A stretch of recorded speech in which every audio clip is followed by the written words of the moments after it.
যত উপদেষ্টা আছেন আমাদের, আমি সবাইকে বলতে চাই, হিটলারের কাহিনীটা কি আপনাদের মনে আছে? নাৎসি যে ওদের যে রাজনৈতিক ক্ষমতা, তাদের ক্ষমতাকে কিন্তু নিষিদ্ধ ঘোষণা করা হয়েছিল। সাদ্দামের রাজনৈতিক ক্ষমতাকে নিষিদ্ধ ঘোষণা করে বিচারের আওতায় আনা হয়েছিল। তাহলে ওনারা যেহেতু করতে পেরেছে, আমাদের দেশ কেন করতে পারবে না? আপনারা একই পথে হাঁটেন না।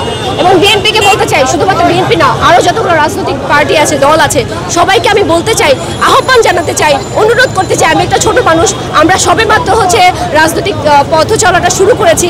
আমরা আপনাদের মতো এত সোচ্চার, এত বুদ্ধিজীবী না। তবে আমার ছোট মাথায় যেটুকু আটে সেটুকু হচ্ছে, একত্র না হয়ে, ইউনিটি না করে, আমরা যদি সম্মিলিত না হয়ে যদি এককভাবে রাজনৈতিক আওয়ামী লীগকে নিষিদ্ধ করতে চাই, তাহলে সেটা সম্ভব না।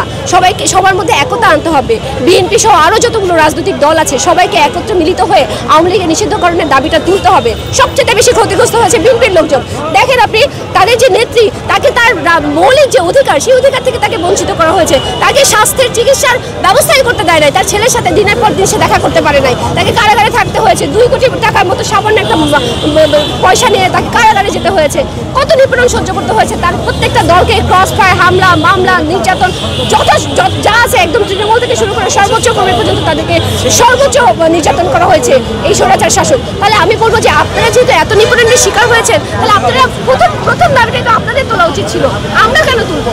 যাই হোক, আমরা তুলেছি কারণ আমরা বিপ্লবী চেতনাকে ধারণ করি, আমরা গণঅভ্যুত্থানকে ধারণ করি। সেই জায়গা থেকে আমরা তুলেছি। আমি আপনাদেরকে অনুরোধ করবো, প্রত্যেকটা দলকে অনুরোধ করবো, আপনারা আসেন, আমরা সবাই সম্মিলিত হয়ে একতার সাথে আওয়ামী লীগের নিষিদ্ধ ঘোষণার দাবিটা জানাই। তাহলে যদি আমাদের ইন্টারিমের গভর্নমেন্টের চোখের পাতাটা খুলে, আদারওয়াইজ বোধহয় খুলবে না।